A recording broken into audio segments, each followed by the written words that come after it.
نحمده ونصلي على رسوله الكريم. أما بعد، أعوذ بالله من الشيطان الرجيم. بسم الله الرحمن الرحيم.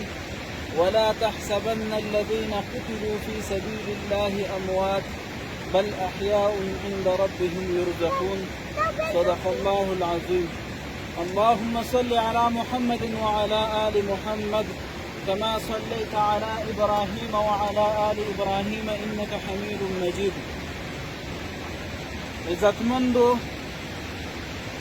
نن مونږ داسې یو ځای ته راغلي یو چې هر څه د الله تعالی د طرفه حقیقت داسې څرګند دی. د شهید د کراماتو په باره کې دا د یو داسې شهید قبر دی چې ډېر وختونه د دې شهید کیږي. ولله الحمد، لوی لوی سیلابونه په دې ځای تېر شوي دي. د دا قبر همدغه شانتې محکم پاتې دی. لوی لوی سیلابونه چې لوی لوی غارونه ښکرته وړي، کلي وړي، کورونه وړي، خو دا د دې شهید قبر ته وګورئ چې خاورې لا اوسه پورې موجودې دي.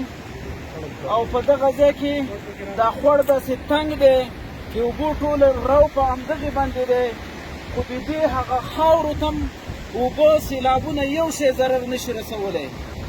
الله تعالی په خپل قرآن عظیم شان کې فرمایي ولا تحسبن الذین قتلوا فی سبیل الله اموات. تاسو د هغه چا په باره کې ګمان هم مه کوئ چې هغه د الله تعالی په لار کې شهید شوی، د مړي ګمان هم ورته مه کوئ. دا ژوندي دي. بل احیاء عند ربهم یرزقون. دوی ته د الله د طرفه رزق ورکول کیږي. نو تاسو وګورئ چې په دنیا کې الله تعالی دا خبره څرګند حقیقت ثابت کړی دی. تاسو د دې قبر ته وګورئ چې داسې ولاړ دی. لوی لوی غارونه د دې ځای نه سیلاب وړي، اوبه راځي، هر څه وړي، د دې غره نه لرګي وړي، خو دغې قبر ته ضرر نشي رسولی. الحمدلله دا د موږ د شهیدانو هغه حقیقت دی. او دا د دوی ملګرو تاسو لرې شئ چې د هغه ورته وښیي، دې خوا ته هم دا اوبه ورته وښیي، هر څه ورته وښیي. داسې راتاو شئ، داسې